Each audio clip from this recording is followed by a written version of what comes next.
All right, hi guys, it's Dr. Ihrig, and we're going to talk about standard deviation. This is another topic that is on the formula sheet, but I could not find any EOC style questions. Standard deviation is determined by finding the sum of the squared distances between each data value and the mean dividing by the number of data values and then taking the square root. Look at those beautiful formulas. Or you could use a graphing calculator. Guess what you're going to be doing? Graphing calculator. So let's go ahead, and it says the data set below shows the given prices, blah, blah, blah, blah, mean, median, mode, range, standard deviation. So what are we going to type in first? I'm going to type in S equals because I felt like typing the letter S. 35, 50, 2 60s, 75, 65, 80, close the brackets. Okay, double check you typed in everything right. So we can go and type in the stats, S. Right there, that tells us our median.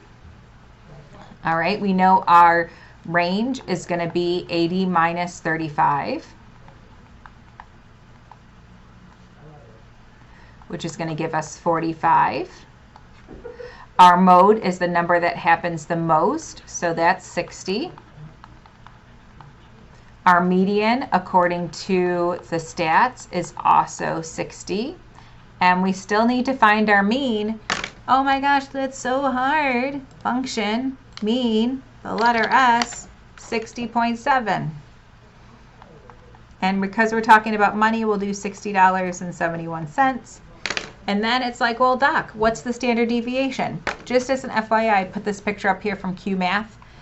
Standard deviations has certain percentages that match. So like, for example, 68% of people fall within one standard deviation of the mean.